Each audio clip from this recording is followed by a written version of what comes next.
আগামীকাল থেকে বিভিন্ন স্কুলগুলিতে মোবাইল টিমের ব্যবস্থা করব এবং মোবাইল টিমের মাধ্যমে আমি ইপটিজিংটা নির্মূল করার চেষ্টা করব। আমি আপনাদের সকলের সহযোগিতা চাচ্ছি যাতে এই সমাজ থেকে মাদক, জুয়া সহ সকল অপরাধ নির্মূল করতে পারি। আপনারা সহযোগিতা করবেন।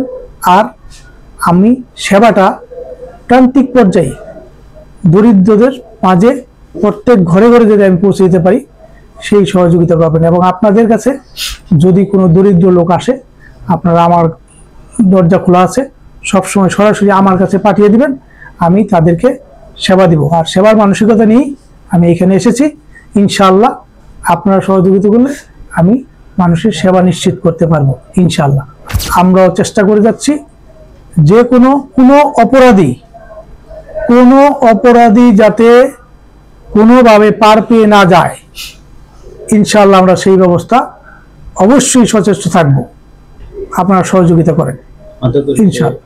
আর যারা নিরীহ আছে, নিরীহ লোকরা যদি আমরা যাচাই করে দেখব, কোনো নিরীহ লোক যাতে সাজা না পায় সেইটাও আমরা নিশ্চিত করবো ইনশাআল্লাহ।